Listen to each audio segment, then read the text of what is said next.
Oi, gente, tudo bem? Então, mais uma vez, vamos dar continuidade, né, ao nosso estudo e nossa meditação na palavra, né, do Senhor.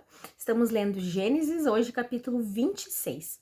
Vamos orar pedindo direcionamento do Espírito Santo. Amado Senhor e Deus, em nome de Jesus, Senhor, nos colocamos diante da Tua santa presença, te pedindo, Senhor. Vem, Senhor amado, a falar diretamente aos nossos corações, nos revelar a Tua palavra, Senhor.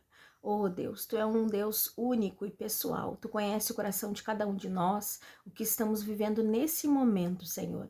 Então, em nome de Jesus, fala de forma única e pessoal ao coração de cada um de nós, conforme a Tua vontade e o Teu querer. Em nome de Jesus. Amém. Vamos lá então. Lá no versículo 1, nós temos, diz assim, ó, naquela região houve uma época de falta de alimentos, como tinha acontecido antes, no tempo de Abraão. Por isso Isaac foi até a cidade de Gerar, onde vivia Abimeleque, o rei dos filisteus. Nós temos aqui então uma pausa, né, na história ali. O capítulo 25 estava falando sobre Esaú e Jacó, né, contando ali a história deles. E aqui há uma pausa para falar sobre esse momento de escassez e o que Isaac, então, que atitudes Isaac teve nesse momento, tá? Então vai dizer assim, ó. Ali o Senhor Deus apareceu a Isaac e disse: Não vá para o Egito, fique na terra que eu vou lhe mostrar. Por enquanto, fique morando nesse lugar, e eu estarei com você e o abençoarei. Darei aos seus descendentes todas essas terras, e assim cumprirei o juramento que eu fiz a Abraão, seu pai. Farei com que os seus descendentes sejam tão numerosos quanto as estrelas do céu, e lhes darei todas estas terras. Por meio dos seus descendentes, eu abençoarei todas as nações do mundo, pois Abraão me obedeceu e cumpriu as minhas ordens, os meus mandamentos, as minhas leis e os meus ensinamentos.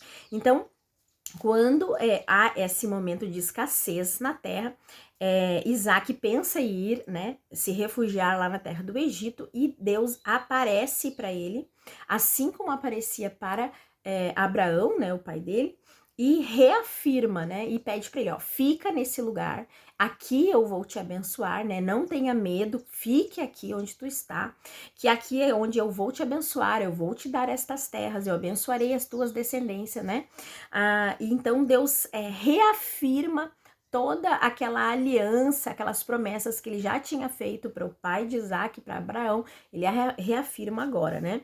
E olha como ele destaca no final, né? Ele diz assim: Pois Abraão me obedeceu e cumpriu as minhas ordens, os meus mandamentos, as minhas leis e os meus ensinamentos.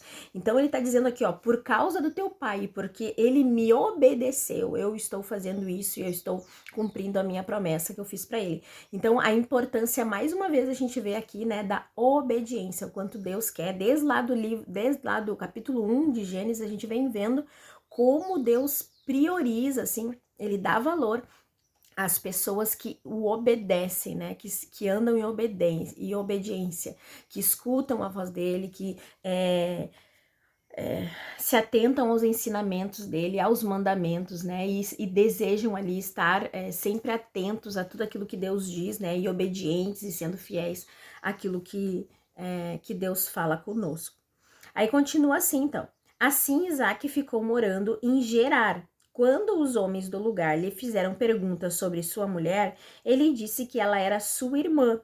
Rebeca era muito bonita. Isaac tinha medo de dizer que ela era sua mulher, pois pensava que os homens do lugar o matariam para ficarem com ela. Então aqui nós temos novamente repetindo, né, a atitude lá de Abraão com Sara, agora o filho dele, né? Isaac faz a mesma coisa, né? Diz ali que Rebeca era irmã para com medo ali, né, de que fizessem alguma coisa com ele por causa da beleza da sua mulher, né? E aí continua assim. Isaac ficou ali muito tempo. Um dia, Abimeleque, o rei dos filisteus, olhou por uma janela e viu Isaac acariciando Rebeca, a sua mulher. Então, Abimeleque mandou chamar Isaac e perguntou: Ela é sua mulher, não é verdade? Por que você disse que ela era sua irmã? É que eu pensei que vocês me matariam se eu dissesse que ela era minha mulher, respondeu Isaac. né? Então quer dizer aqui que nesse momento com Rebeca, Rebeca ela não foi levada para o palácio, ninguém pegou ela como esposa, né? Então ela não foi retirada ali da casa do marido, né? O que conta é que eles ficaram muito tempo nesse lugar e que naquele lugar todo mundo ali achava, né, que os dois eram irmãos e não marido e mulher, né? Até que um dia o rei então por uma janela viu os dois se acariciando e viu que ele estava mentindo, né? E Abimeleque diz assim então para Isaac: por que você nos fez isso? Um de nós poderia facilmente ter ido para a cama com ela e você teria feito com que a culpa caísse sobre nós, né? Então, por causa ali dessa mentira, né, de Isaac, outras pessoas também poderiam ter cometido pecado, né? Teriam aí ficado com uma mulher casada sem saber, né? Por causa da mentira dele. Então Abimeleque mandou a todo o seu povo o seguinte aviso: se alguém tratar mal este homem ou a sua mulher, será morto. Naquele ano, Isaac fez plantações ali e colheu 100 vezes mais do que semeou, pois o Senhor Deus o abençoou. Então, Isaac estava ali mentindo, mas Deus, né, de uma forma, Deus está sempre cuidando de nós, né? Mesmo quando nós estamos aí tendo uma atitude errada, Deus conserta, né? Ele sempre nos puxa de volta para o caminho certo. Ele fez com que o rei visse para consertar essa situação, para que todos soubessem que realmente Rebeca era esposa, né, de Isaac, para que ninguém tocasse, né? Ali preservando Rebeca, né? Cuidando dela, né? Então, e mesmo assim, né, Deus conserta aí esse erro, né, de Isaac e abençoa Isaac, né? Deus está sempre ali cumprindo a palavra dele, né, cumprindo todas as promessas que ele faz. E continua assim no versículo 13. Ele foi enriquecendo cada vez mais e se tornou muito rico e poderoso. Isaac tinha tantas ovelhas e cabras, tanto gado e tantos empregados que os filisteus acabaram ficando com inveja dele. Por isso eles entupiram com terra todos os poços que os empregados de Abraão, o pai de Isaac, haviam cavado no tempo em que Abraão ainda estava vivo. Até que um dia Abimeleque disse a Isaac: vai embora da nossa terra, você ficou muito mais poderoso do que nós.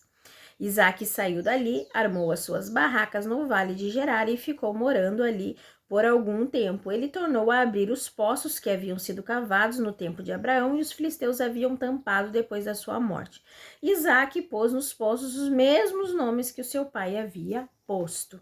Então a gente tem aqui, né, os filisteus ali acabaram ficando com medo, né? Porque Deus vinha abençoando muito Isaac, ele ficou muito rico, né? Tinham muitos empregados, muitos bens, então acabou ficando mais poderoso aí que o povo daquele lugar, e o povo acabou ficando então com medo, né? E o rei pediu ali que ele fosse embora.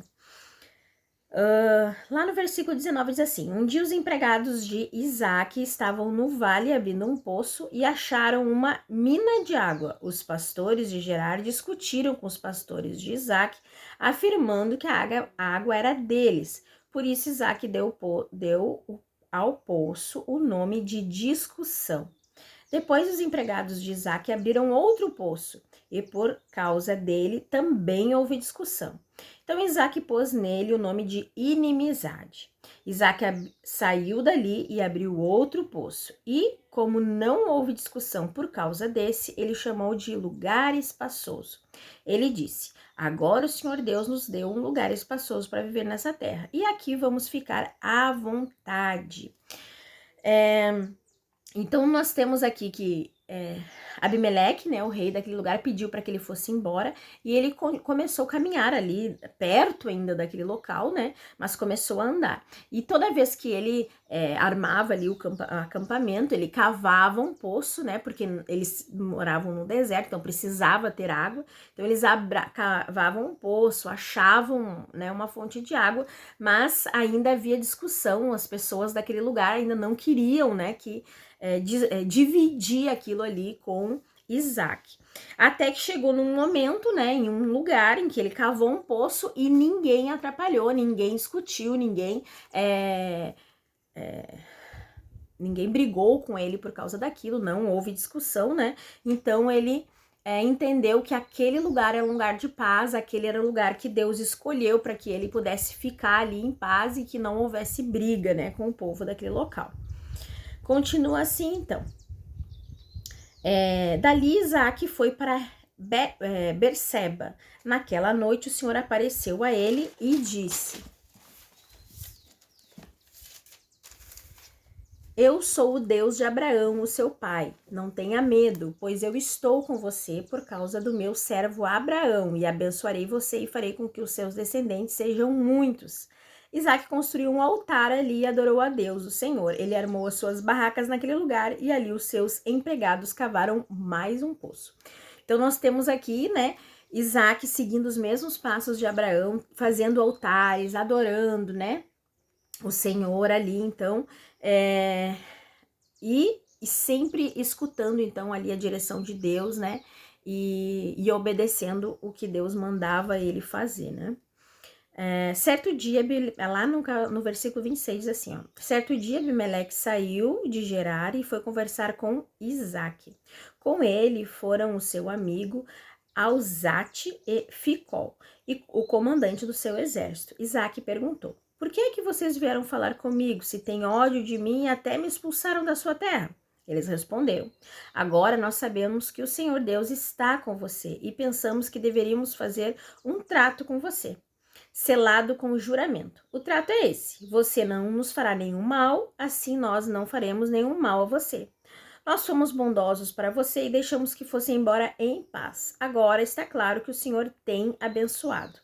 Então Isaac preparou um banquete e todos eles comeram e beberam. No dia seguinte, eles se levantaram bem cedo e fizeram o trato. Cada um fez o seu juramento. Isaac se despediu deles e eles foram embora como seus amigos.